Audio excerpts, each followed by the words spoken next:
What if I told you guys that if you learned something today that I ignored for years, that you may actually be able to manage your colonies in a simpler way than the way we currently do for preventing swarms? If that sounds interesting to you, and you're ready to take your beekeeping game to the next level, stick around.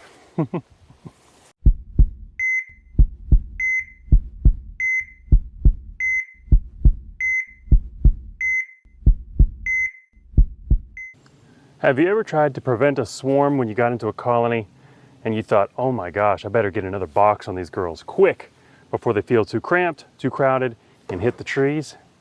Well, if you have and you've done it, you are just like every other beekeeper in the world. We've all tried that at one point, and the real frustrating part is when they swarm anyways. You gave them the extra room, and we all know that if, bees are feeling cramped, that's what they do, they swarm. So how come giving them extra room, even if they didn't have swarm cells yet, didn't prevent them from swarming? Well, what if I told you that there was another concept that may have to do with the reason our colonies swarm, and it's not necessarily, or at least entirely, because they don't have enough room? We're going to talk about something very interesting today I've ignored for years, and it's changing the way that I keep bees, and that's queen pheromone dispersion. Dispersion of her pheromone throughout the colony. A specific pheromone, in fact. We're going to talk about that. We're going to dig into this hive, just kind of check them out while we talk about how important queen pheromone dispersion is and how it very well could be affecting why your bees are swarming when you don't think that they should be. And then we're going to build up to how we could possibly prevent that, to show you exactly how to manipulate frames instead of just adding another box full of hopes that they stay instead of fly away. Let's get a smoker lit. Now this is a swarm that I caught. You guys probably saw that video. It's the one that I showed up to the yard, and they were actually began to swarm as soon as I got here. They are well up into this deep, and they're making the wonkiest comb that no beekeeper enjoys seeing, so yay. Oh well, that's not going to keep us from talking about things today. Okay, so when it comes to the pheromone that's so important in our colonies, we're primarily talking about the queen mandibular pheromone. And mandibular, mandibles, that's just the fancy word for mouth.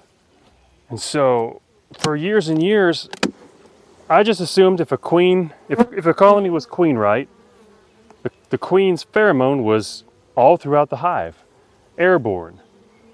The bees would fan, and that's how her pheromone was spread throughout the colony, letting everyone know that all the world was right, so to speak.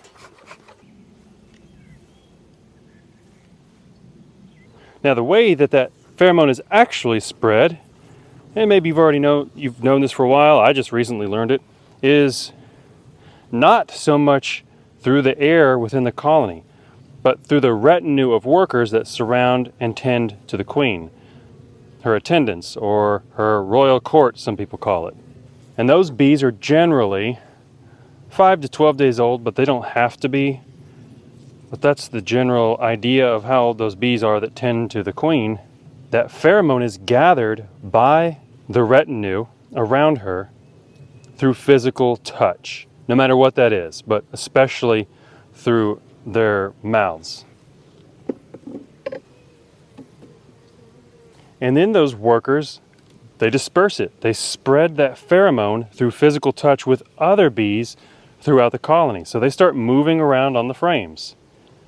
They work their way through the colony, spread that pheromone through antennal contact, through grooming, and also through trophallaxis, which is another fancy science word for the exchange of food between bees. And so as I incorrectly assumed all these years, the queen's mandibular pheromone is not spread throughout the colony like a radio broadcast. It's more like a network, one bee to another. And what does that pheromone mean whenever, it's dispersed through the colony? It means that the queen is present, the queen is healthy and productive, and it tells the workers that there's no reason to raise a new queen.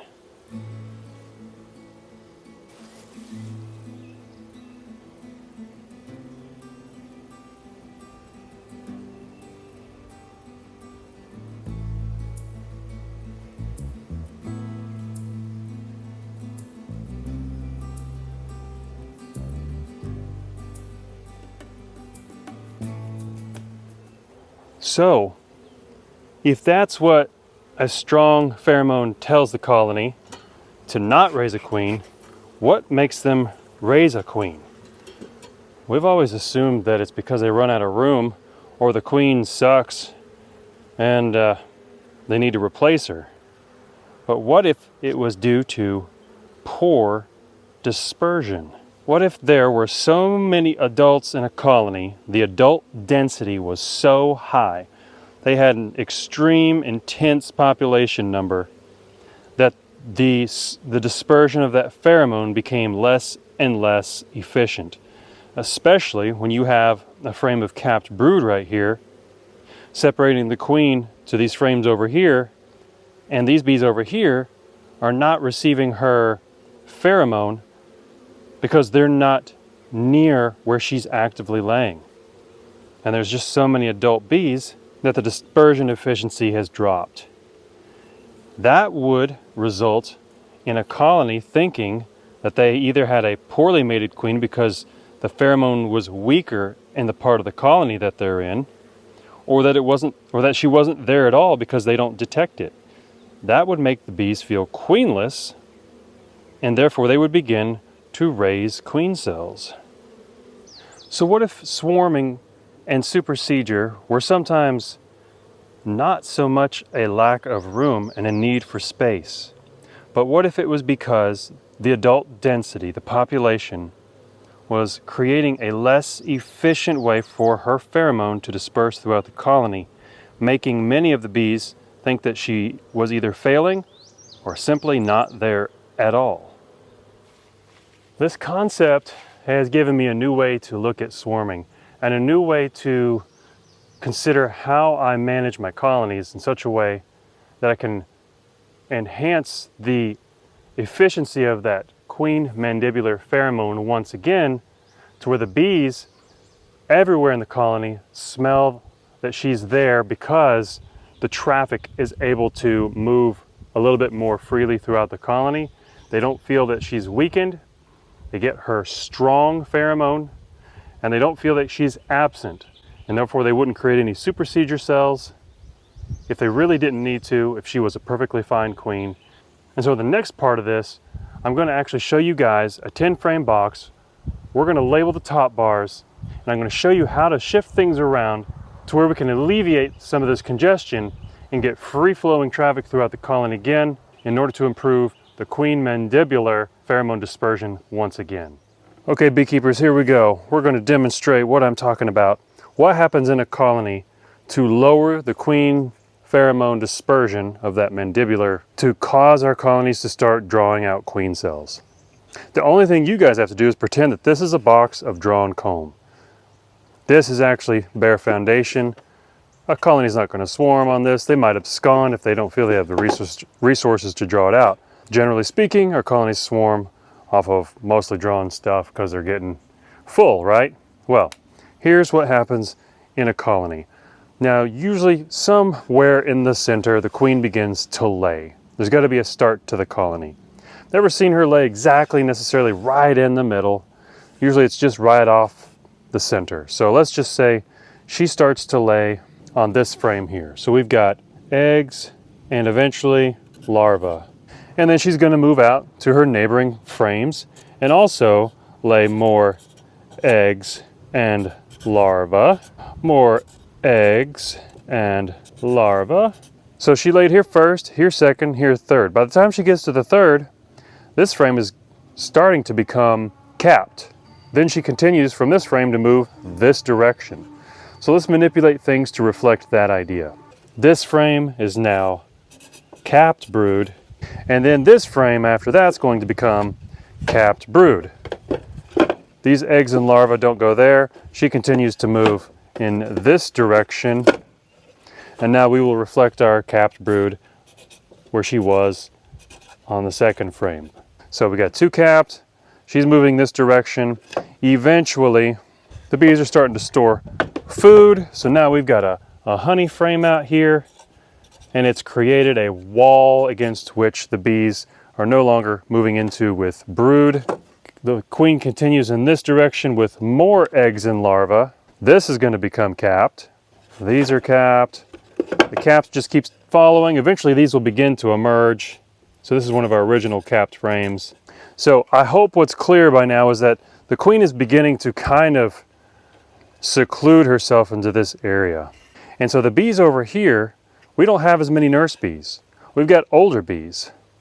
The nurse bees are the younger bees, and the queen's retinue are generally 5 to 12 days old. That's still considered young. Their job is still to take that queen's mandibular pheromone and physically pass it throughout the nest. However, these are beginning to emerge, but the queen's now over here still busy laying eggs and larvae.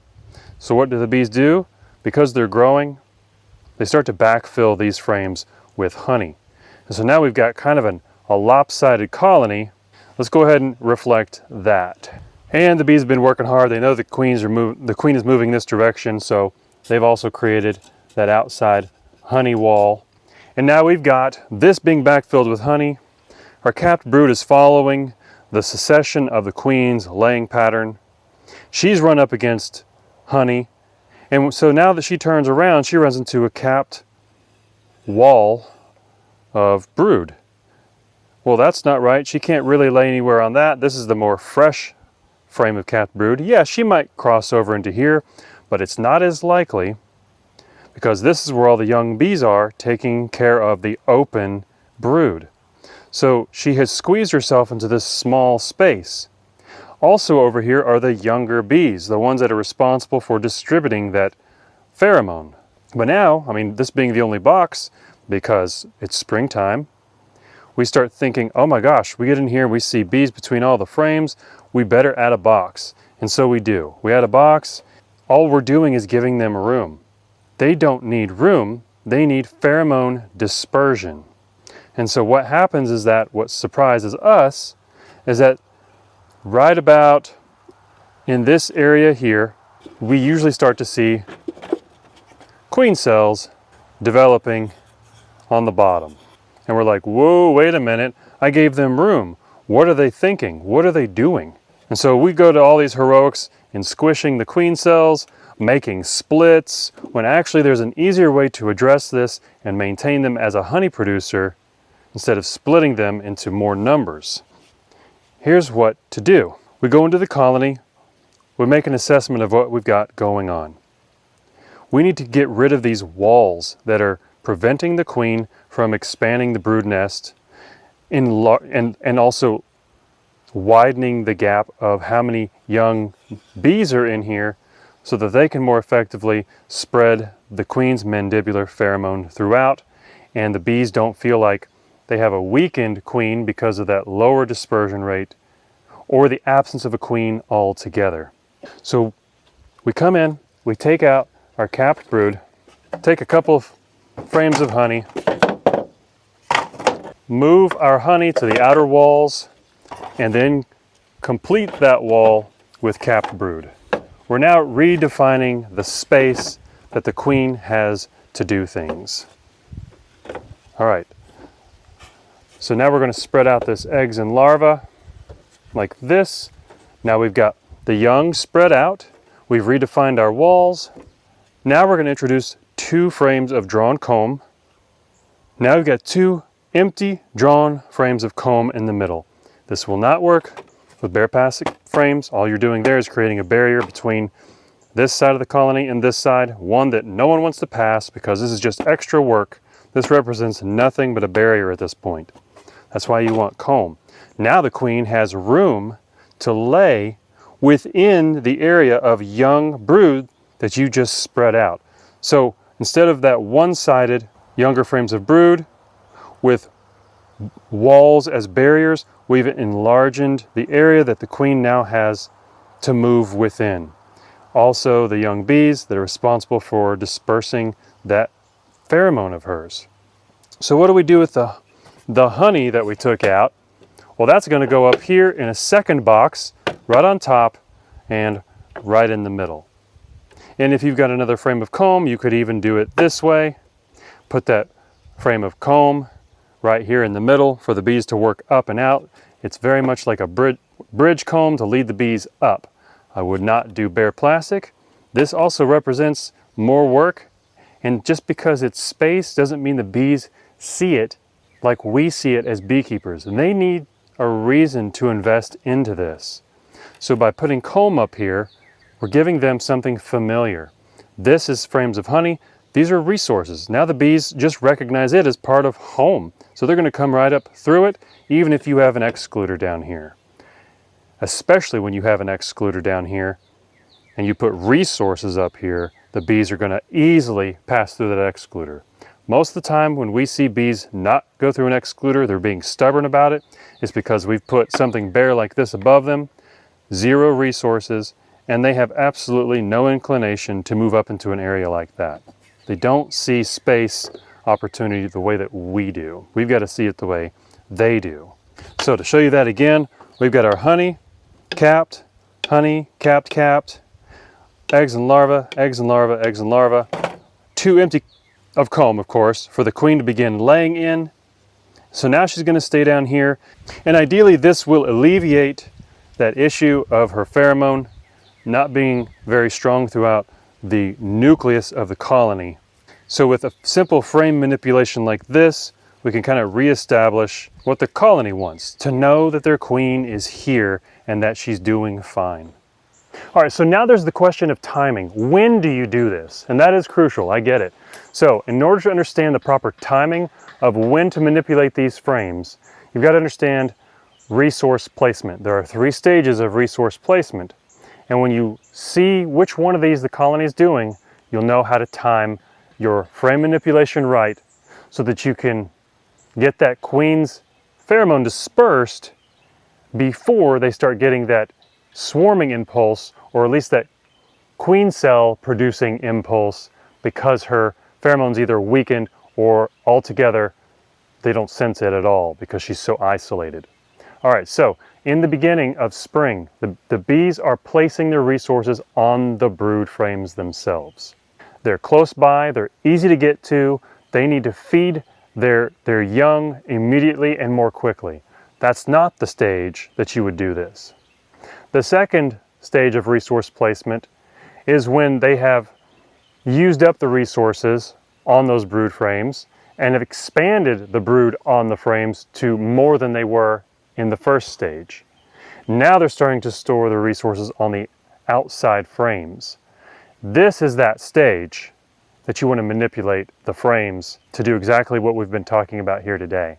And the third stage is when they're no longer really storing so much resources in the brood chamber, but they're starting to store them above. That's simply the producing time of year when our flow hits.